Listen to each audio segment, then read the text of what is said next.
बड़ा ही मुबारक महीना आया चाहता है, बड़े ही मुबारक दिन आने वाले हैं। आपको पता है कि एक ऐसे 10 दिन, एक ऐसा अशरा आने वाला है जिसके बारे में नबी पाक अलैहिस्सलाम फरमाते हैं कि अशराए जुल्हिज्जा में, यानी पहली जुल्हिज्जा से 10 जुल्हिज्जा, ये 10 दिन जो हैं, एक नेकी का सवाब 700 गुना से भी ज्यादा दिया जाता है। यानी कारोबारी लोग बैठे हैं, स्कीम आने वाली, आपकी जबान में बात करूं तो एक स्कीम आने वाली है कुछ दिनों के बाद, जिसमें एक नेकी मल्टीप्लाई बाय इंशाअल्लाह 700 हो जाएगी। तो आप सोचें कि हमें उसमें कितनी नेकियां करनी है, कैसा जिक्रुल्लाह करना चाहिए, सारी नमाजें बाजमात पढ़ने की नीयत कर लें और फिर इंशाअल्लाह दुरूद पाक की कसरत भी करेंगे। अच्छा, अब ईद उल अजहा, चुके मैं आज कुछ कुर्बानी के मौजू पर आपसे बात करूंगा, कुरान और हदीस की रोशनी में वो मैं अर्ज करूंगा। हदीस पाक की मशहूर किताब तिरमिज़ी और इब्ने माजा में मुसलमानों की प्यारी अम्मी जान हजरत बीबी आयशा सिद्दीका तैयबा ताहिरा रदी अल्लाह ताला अन्हा से रिवायत है कि अल्लाह पाक के आखिरी नबी सल्लल्लाहु अलैहि वसल्लम ने फरमाया, यौमुन नहर, कुर्बानी के दिन आदमी के अमाल में अल्लाह पाक के यहाँ सबसे पसंदीदा अमल कुर्बानी के जानवर का खून बहाना है। बेशक कुर्बानी रोजे कयामत अपने सींगों, बालों और खुरों के साथ लाई जाएगी, और बेशक कुर्बानी के जानवर का खून जमीन पर गिरने से पहले अल्लाह पाक के यहाँ बुलंद मकाम पर पहुंच जाता है। निशानी है वफा की और एक नेमत है कुर्बानी, निशानी है वफा की और एक नेमत है कुर्बानी, खुदा के दोस्त इब्राहीम की सुन्नत है कुर्बानी। मुसलमानों कभी कुर्बानी से पीछे नहीं हटना, वक़ारे दीन है, इस्लाम की शौकत है कुर्बानी। तो ऐ मेरे प्यारे इस्लामी भाइयों, सीखने को क्या मिला कि अल्लाह के नज़दीक बकरा ईद वाले दिन सबसे अफजल नेकी कौन सी है? वो जानवर का खून बहाना है।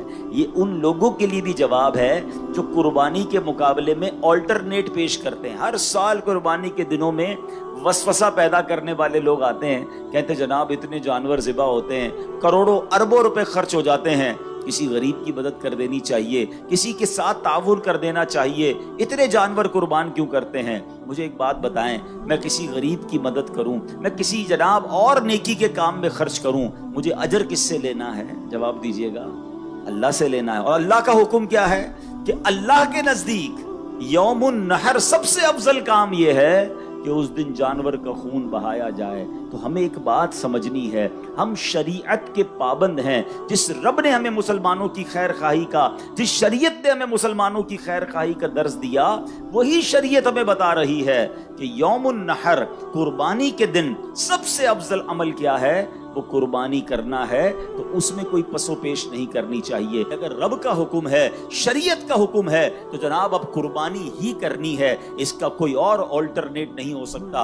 और आपने आज हदीस भी सुन ली कि अल्लाह के नजदीक यौमुन नहर यानी कुर्बानी वाले दिन सबसे अफजल अगर कोई अमल है तो वो जानवर का खून बहाना है। और सुभान अल्लाह, ये जानवर तो कयामत के दिन अपने बालों के साथ, अपने खुरों के साथ, अपने सींगों के साथ, ये पूरा जानवर कयामत के दिन लाया जाएगा। तो अब यहाँ ये भी गौर कर लेना चाहिए कि अल्लाह ने जैसा माल दिया है ना, फिर वैसा जानवर कुर्बान करें ताकि उसकी बारगाह में वो उस तरीके का जानवर हमारे सामने आए। अब कुरान मजीद क्या फरमाता है, ये बड़ी कमाल की आयत है, और ये वैसे तो तमाम चीजों के लिए है मगर कुर्बानी के लिए खास। अल्लाह फरमाता है, लन यनालल्लाह लुहूमुहा वला दिमाउहा वलाकिन यनालुहु तक़वा मिनकुम। सुभान अल्लाह, आसान तर्जुमा कुरान कंजुल इरफान, अल्लाह के यहाँ हरगिज ना उनके गोश्त पहुँचते हैं और ना उनके खून, अलबत्ता तुम्हारी तरफ से परहेजगारी उसकी बारगाह तक पहुँचती है। सुभान अल्लाह। तो पता ये चला अल्लाह की बारगाह में कुर्बानी का गोश्त और खून नहीं पहुँचता। पहले क्या होता था? पहले के ज़माने में तफसीर सिरातुल जिनान में है, जब ज़माने जahलियत का दौर था तो गैर मुस्लिम अपनी कुर्बानी के खून से काबा की दीवारें रंगते थे। मादअल्लाह, काबा शरीफ की दीवारों को खून से आलूदा करते थे, समझते थे कि ये करने से अल्लाह पाक का कुर्ब मिलेगा। जब इस्लाम का नूर जगमगाया, सहाबा किराम ने हज किया, कुर्बानियां पेश की, उनकी तालीम के लिए आयत नाजिल हुई کہ اللہ پاک کی بارگاہ میں قربانی کا گوشت نہیں پہنچتا, اس کی بارگاہ میں خون نہیں پہنچتا, ہاں تمہاری طرف سے تقویٰ پہنچتا ہے, پرہیزگاری پہنچتی ہے, قربانی کے لیے اچھی نیت اور اخلاص اور تقویٰ پہنچتا ہے. تو ہمیں یہ سمجھنا ہے کہ اصل ایسنس کیا ہے, یہ قربانی کا اصل مقصد ہمارے دلوں میں کیا ہونا چاہیے. سبحان اللہ. شیخ ابو طالب مکی رحمۃ اللہ تعالی علیہ نے اس کی بڑی خوبصورت تفصیل بیان کی ہے. خلاصتاً عرض کرتا ہوں, آپ فرماتے اے میرے بندو, اللہ فرماتا اے میرے بندو, تم گھر سے نکلے جانور لینے کے لیے, لوگ تمہیں دیکھ رہے تھے, تم نے جا کر جانور خریدا, لوگ تمہیں دیکھ رہے تھے, تم جانور گھر لائے, لوگ تمہیں دیکھ رہے تھے, تم نے جانور کی دیکھ بھال کی, لوگ تمہیں دیکھ رہے تھے, تم نے جانور کو میرے نام پر ذبح کیا, لوگ تمہیں دیکھ رہے تھے, تم نے کھانا پکایا, لوگوں میں تقسیم کیا, گوشت کو ڈسٹریبیوٹ کیا, لوگ تمہیں دیکھ رہے تھے. الغرض خریداری سے لے کر قربانی تک سارے معاملات میں لوگ تمہیں دیکھ رہے تھے, لیکن اس پورے وقت میں ایک چیز میرے اور تیرے درمیان تھی, اور وہ یہ تھی کہ تمہارے دل کی کیفیت کیا تھی. بس تمہارے عمل کی مقبولیت کا فیصلہ اسی کیفیت پر کیا جائے گا. یہ دیکھا جائے گا کہ دل میں تقویٰ تھا, اللہ کی رضا کی نیت تھی, یا کچھ اور نیتیں شامل تھیں. اب میں نے اور آپ نے یہ غور کرنا ہے, جانور خریدنے جائیں گے, دل میں نیت کیا ہو, یار محلے والے کیا کہیں گے, علاقے والے کیا کہیں گے, بچے خوش ہوں گے کہ نہیں ہوں گے, یا یہ نیت ہو کہ اس جانور کو اللہ کے نام پر قربان کرنا ہے. جانور خرید کے لائے, لوگوں نے پوچھا ہاں بھائی کتنے کا لیا ہے, اب دل کی کیفیت کیا ہے کہ بتاؤں کتنے کا لیا, میری سخاوت کے چرچے ہوں, یا یہ نیت ہو اللہ کی رضا کے لیے لیا ہے, تقویٰ کے لیے لیا ہے, لوگ واہ واہ کر رہے ہیں. دل کی کیفیت کو چیک کرنا ہے. جب دوسروں کے جانور سے آپ کے جانور کا موازنہ کمپیرزن کر رہے ہیں, اب آپ نے چیک کرنا ہے کہ دل میں نیت کیا ہے. کاش ذبح کر لیا, اب گوشت بانٹنے کا وقت ہے, اس وقت دل کی کیفیت کیا ہے کہ سارا گوشت میں ہی رکھ لوں, کہ نہیں اللہ کے بندے بھی کھائیں, غریب لوگ بھی کھائیں. دل کی کیفیت کیا ہے, تو پتہ یہ چلا کہ یہ سارا فلسفہ ہی کیفیت دل کا ہے, اخلاص ہے کہ نہیں, تقویٰ ہے کہ نہیں. دوبارہ یہ آیت کا ترجمہ سنیں کہ اللہ نے کیا فرمایا, اللہ کے ہاں ہرگز نہ ان کے گوشت پہنچتے ہیں نہ ان کے خون, البتہ تمہاری طرف سے پرہیزگاری اس کی بارگاہ تک پہنچتی ہے. تو یہ بات ہمیں سمجھنی ہے. ایک اور حدیث پاک سے, قربانی کے دن قربانی کا جانور قربان کرتے وقت دل کی کیفیت میں ایک اور اضافہ کرنا ہے. اللہ کے حبیب علیہ السلام فرماتے ہیں, قربانی کا خون زمین پر گرنے سے پہلے اللہ پاک کے ہاں قبول ہو جاتا ہے. فرمایا فطیبوا بہا نفسا, بس خوش دلی کے ساتھ قربانی کیا. دس از دا کنڈیشن. پہلی کنڈیشن کیا تھی, تقویٰ ہوگا, اللہ کی بارگاہ میں کیا پہنچے گا, تقویٰ. اور اب آپ چاہتے قربانی مقبول ہو جائے, قطرہ پہلا گرنے سے پہلے ہی مقبول ہو جائے, تو وہ کیا ہے, خوش دلی. اب کچھ لوگ کیا کرتے ہیں, ارے بھائی پھر قربانی کے دن آ گئے, پھر پیسے خرچ کرنے پڑیں گے, اتنے مال تو ہے کہ قربانی معاف نہیں ہے, خاندان والوں کو بھی تو دکھانا ہے. قربانی پچھلی بار 4 بکرے لایا تھا, اس بار 3 لاؤں گا, پھر بھی لوگ باتیں بنائیں گے. جانور تگڑا لایا تھا, اس بار بھی اس سے اچھا لانا پڑے گا. یعنی اب یہاں پر بوجھ سمجھ کر قربانی کی جا رہی ہے, فارمیلٹی کے لیے قربانی کی جا رہی ہے, نہیں, خوش دلی کے ساتھ. اے اللہ تیری مہربانی, تو نے اس قابل بنایا, تیرا کرم کہ تو نے اس قابل بنایا, پھر مجھے ثواب کمانے کا موقع دیا. روایتوں میں آتا ہے کہ قربانی کے جانور کے ہر بال کے بدلے میں قربانی کرنے والے کو ایک نیکی ملتی ہے. کتنے بال ہوتے بکرے کے اوپر, بکری کے اوپر یا گائے کے اوپر, لاکھوں لاکھ نیکیاں. یا اللہ تو نے مجھے کمانے کا موقع دیا. سبحان اللہ. قربانی ہوتے ہی قربانی کرنے والے کے گناہ معاف ہو جاتے ہیں. یا اللہ تو نے پھر مجھے گناہ معاف کرنے کا موقع دیا. بلکہ سچی بات تو یہ ہے, بندہ یہ بھی سجدہ شکر ادا کرے, یا اللہ تیری مہربانی, جانور ذبح کرنے کا حکم دیا, حضرت ابراہیم کو تو بیٹا ذبح کرنے کا حکم دیا تھا. اے اللہ تو نے کتنی آسانی کر دی کہ ہم جانور قربان کر رہے ہیں, اس کا گوشت بھی خود کھا رہے ہیں, اور ہماری قربانی بھی قبول ہو رہی ہے, ہمیں اجر بھی مل رہا ہے. ان جذبات کے ساتھ قربانی ہونی چاہیے. اور میں آپ کو ایک اور بات بتاؤں, یہ صرف قربانی میں نہیں, whenever, کبھی بھی زندگی میں آپ کوئی بھی نیکی کریں نا, دل میں خوشی ہونی چاہیے. نماز پڑھ رہے ہیں, بڑا مزہ ہے, روزہ آ گیا, رمضان آ گئی, انجوائے کریں. زکوٰۃ کا ٹائم آ گیا, سجدہ شکر ادا کریں. اے اللہ تیری مہربانی, زکوٰۃ دینے والا بنایا, مانگنے والا نہیں بنایا. मगर इधर ऐसे भी लोग होते हैं, रमजान आए तो टेंशन, अरे बाप रे बाप फिर रोजे रखने पड़ेंगे, एक साल गुजर गया, अरे बाप रे बाप फिर ज़कात देनी पड़ेगी, अल्लाह अकबर, फिर जनाब लंबी लंबी तरावियां पढ़नी पड़ेंगी। अरे तौबा करो, अल्लाह ने पैर सलामत दिए हैं जभी तो तरावी पढ़ोगे ना, हैं? अल्लाह ने माल दिया जभी तो ज़कात दोगे, अल्लाह ने माल दिया जभी तो हज को जा रहे हो। अरे इबादतों में तो एंजॉय किया करो, और जो इबादत खुश दिली के साथ होती है ना, उसका अजर, उसका सवाब, उसकी बरकत ही कुछ और होती है हमेशा। अब इस कुर्बानी में भी आपने बेहतरीन जानवर करना है, मगर अच्छी नीयत के साथ और खुश दिली के साथ करना है। अल्लाह अकबर। अब सुनो ना, खुश दिली किसको कहते हैं? अल्लाह हजरत इब्राहिम और हजरत इस्माइल की उस कुर्बानी का कोई जर्रा नसीब फरमा। हजरत इब्राहिम ने जब ख्वाब देखा था ना, आपको तो हुक्म दिया गया था बेटा ज़िबा करें, अपने बेटे को लेके जा रहे हैं मिना की तरफ। कमाल ये है कि बेटे से छुप कर कुर्बानी नहीं की, बेटे को बता दिया। आपने कहा या बुनैया इन्नी अरा फिल मनामी अन्नी अज़बहुका फंजुर माज़ा तरा। कहते हैं ए मेरे बेटे, मैंने ख्वाब में देखा कि मैं तुझे ज़िबा कर रहा हूं, अब तू देख तेरी क्या राय है। अल्लाह अकबर। 7-8 साल के बच्चे से पूछा जा रहा है कि मुझे हुक्म मिला है कि तुझे ज़िबा करना है, अब तेरी क्या राय है। मगर वो कैसी अजीम हस्ती हैं, ज़बीहुल्लाह हैं। हजरत इब्राहिम ने जब ये कहा तो बेटे के जिस्म पर जो है ना, चेहरे पे चमक आ गई, चेहरा खिल उठा, जिस्म पर कपकपी तारी हो गई। हजरत इब्राहिम पूछते हैं बेटे ये मामला क्या है, तेरा चेहरा खिलखिला रहा है, तेरे जिस्म पर कपकपी आ रही है। शहजादे क्या कहते हैं? कहते हैं अब्बू जान मैं कुर्बान हो जाऊं कि मैं अपने रब के हुजूर हाजिर हो जाऊंगा, इस फानी दुनिया से निकल कर मैं जन्नत में पहुंच जाऊंगा।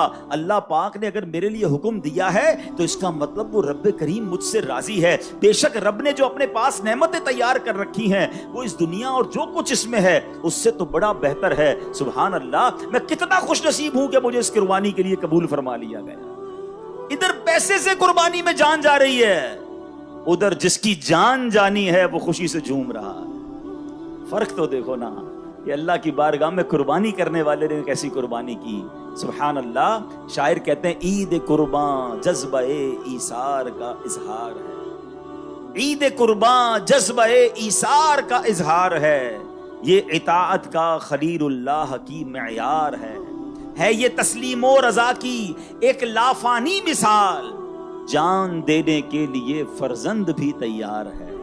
बाप का हुस्ने अमल, बेटे का ज़ौक़े इत्तिबा, इस मिसाली दास्तां का मरकजी किरदार है। बुजुर्गों ने जब ये वाकयात पढ़े ना, उन्होंने पता है क्या किया? अब हमें तो हुक्म नहीं है बेटा ज़िबा करने का, मगर शेख अहमद बिन याहिया दिमश्की रहमतुल्लाह तआला एक बड़े नेक बुजुर्ग हैं, दमिश्क में मौजूद थे, दमिश्क के रहने वाले हैं। कहते हैं एक रोज अपने वालिदैन के साथ में बैठा था, वालिद साहब कुरान पढ़ रहे थे, वालदा भी साथ बैठी थी।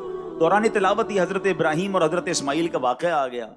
उन्होंने कुरान करीम से ये वाकया पढ़कर घर वालों को सुनाया कि देखो कैसे कुर्बानी हुई थी। हजरत इब्राहिम ने अपना बेटा ज़िबा करने के लिए गए और ये वाकया हुआ।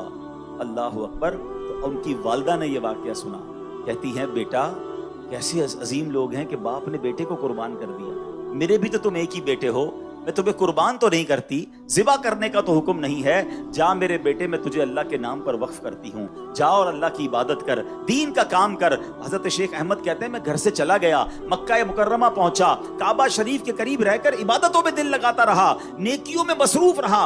कई सालों बाद वालिदैन की याद आई, कहते वापस दिमश्क आया, दरवाजा खटखटाया, अंदर से माँ ने पूछा कौन है? कहते अहमद हूँ। माँ कहती मेरा एक ही बेटा था, वो मैंने अल्लाह के नाम पर वक्फ कर दिया है। ए बेटा वापस जा, अल्लाह की इबादत कर, दीन की खिदमत कर, अब हमारी मुलाकात कयामत के दिन होगी। ये ऐसे अफराद थे। बड़ा गहरा जुमला कहने जा रहा हूं, उस आखिरत के सफर से पहले कुछ ऐसे अच्छे सफर कर लो जो उस सफर को आसान कर दे। हाँ, अगर आखिरत का सफर आसान करना है ना तो जिंदगी में से ही कुछ वक्त निकालिए, पहले तो वो सीखिए जो मुझ पर सीखना फर्ज है। बड़े बड़े लोगों को नमाज पढ़ना, वुजू करना, गुस्ल, नमाज जनाजा, कपड़े पाक करने का तरीका, बेसिक्स वो नहीं आते, तो कब सीखेंगे? और एक वो लोग हैं जो बेटे को कहते हैं बेटा अब कयामत के दिन मुलाकात हो। क्या बन गए वो? शेख अहमद नसफी रहमतुल्लाह तआला के इतने बड़े वली बन गए, इतने बड़े बुजुर्ग बन गए। कम से कम मैं मशवरा भी देता हूं, चले बात चली है, हम में से बहुत सारे साहिब औलाद होंगे, अल्लाह ने पैसों से भी नवाजा होगा। क्या ऐसा नहीं हो सकता अगर अल्लाह ने 3-4 बेटे दिए हैं तो एक बेटा दीन के लिए वक्फ कर देना है, 2-3 बेटे कारोबार में साथ दें, ایک جنت کا کاروبار آپ کے لیے کرے, ایک جنت کا سامان کر دے. خوش نصیب ہے وہ والدین جو اپنے بچوں کو دین کے لیے وقف کرتے ہیں. وہ بیٹا پھر عالم بنے, وہ حافظ بنے. حضرت اسماعیل نے اور حضرت ابراہیم نے کیسی قربانی دی, آپ کو پتا ہے کیسا منظر تھا. جھرجھری آ جاتی ہے, کہتے ہیں نا رونگٹے کھڑے ہو جاتے ہیں. روایتوں میں آتا ہے جب حضرت ابراہیم علیہ السلام نے بیٹے کو قربانی کے لیے لٹایا, ان کے ہاتھ باندھ دیے, ان کے سر کے قریب بیٹھ گئے, چھری ان کی گردن پر رکھ دی اور پھر کہا الہی لک الحمد فی الدہر الباقی رزقتنی الولد علی کبر سنی فابتلیتنی بہذا البلاء. اے اللہ پاک ہمیشہ ہمیشہ تیری حمد ہے, تو نے مجھے بڑھاپے میں بیٹا عطا فرمایا. یہ امتحان پتہ ہے کیسا تھا؟ 99 سال کی عمر میں حضرت اسماعیل ملے تھے حضرت ابراہیم, اتنی دعاؤں کے بعد, اور اسی کو ذبح کرنا ہے. پھر کہتے ہیں یا اللہ اسی کے ذریعے آزمائش آئی ہے. مگر اگلا جملہ سنو, کہتے فَإِن كَانَ هَذَا رِضًا لَكَا فَأُسَلِّمُ لِأَمْرِكَ. اے اللہ اگر تیری رضا اسی میں ہے تو میں تیری رضا کی خاطر تیرے حکم کے سامنے سر جھکا. اگر تو اسی پر راضی ہے تو اے اللہ میں بھی راضی ہوں. کتابوں میں لکھا جب حضرت ابراہیم نے یہ کہا نا تو فرشتے بھی رونے لگے. روتے روتے اللہ کی بارگاہ میں عرض کرتے ہیں مولا تیرے نبی ہیں, ایک لیٹا ہوا ہے ایک ذبح کرنے ہے, اے اللہ تیری رضا کی خاطر ذبح کرنے کو تیار ہیں. پھر اللہ کریم نے سبحان اللہ حضرت اسماعیل کے فدیے میں جنتی مینڈا بھیجا. کاش کاش یہ جذبہ کا کچھ ذرہ نصیب ہو جائے. اے اللہ میں تیری رضا میں راضی. جملہ کتنا پیارا ہے. ہم پتہ کیا کرتے ہیں, اللہ سے بھی کاروبار کر رہے ہوتے ہیں, شرطیں لگا رہے ہوتے ہیں, اللہ یہ بھی دے دے, یہ بھی دے دے, یہ بلا دور کر دے, بس ہمارے پسند کا حال ہم کو دے دے. جو عارفین ہوتے نا, جو اللہ کے مقرب ہوتے ہیں, اللہ سے یہ نہیں کہتے اللہ وہ حال دے دے جس میں خوش ہوں. وہ کہتے ہیں یا اللہ وہ حال میں رکھ جس میں تو راضی ہے, اور تو جس حال میں رکھے میں اس حال میں راضی ہوں. مزہ یہ ہے نا کہ اللہ کی رضا والی زندگی مل جائے, میری رضا والی. ہم چاہتے ہیں میں کمفرٹ زون میں رہوں, کوئی پرابلم, کوئی پریشانی, کوئی ڈیفیکلٹی سامنے نہ آئے. ارے مزہ یہ ہے کہ اے رب تو جس حال میں دیکھنا چاہتا ہے میں اس حال میں راضی, مجھے میرے حال کے سپرد نہ کر مولا, اپنی پسند کے حال میں داخل فرما. یہ اللہ والوں کا طریقہ ہے. اللہ اس عظیم قربانی کا صدقہ مجھے اور آپ کو نصیب فرمائے. اور بس اب عرض یہی ہے, جیسے میں نے شروع میں کہا کہ پہلی ذوالحجہ سے وہ عشرہ شروع ہو رہا ہے جس کی ہر نیکی 700 نیکیوں کے برابر ہے. تو کم از کم یہ 10 دن خوب نیکیاں کیجیے. ہو سکے تو روزے رکھ لیجیے. قربانی والے دن تو روزہ نہیں رکھنا, باقی پہلے 9 دن آپ روزہ رکھ سکتے. آرام سے, محبت سے, رضا خوشی کے ساتھ میری قربانی ہو, کیونکہ یہ قربانی میرے لیے جنت کا سامان بنتے جا رہی ہے. اور جب ذبح کریں نا تو اللہ کی بارگاہ میں یہ بھی دعا کریں کہ اللہ آج جانور ذبح کر رہا ہوں, کبھی وقت پڑا مولا اپنا مال بھی قربان کر, اپنے وقت کی قربانی بھی دوں گا, بلکہ مولا ایسا جذبہ دے کہ تیرے دین پر موقع ملے تو اپنی جان بھی قربان کر.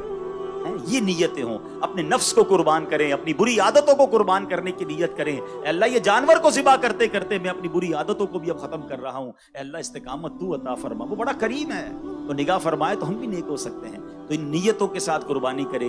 امید کرتا ہوں کہ آج جو قربانی کی داستان سنی ہے, جو قربانی کا فلسفہ سنا ہے, اب ہم بھی کچھ نہ کچھ قربانی دینے والے بنیں گے.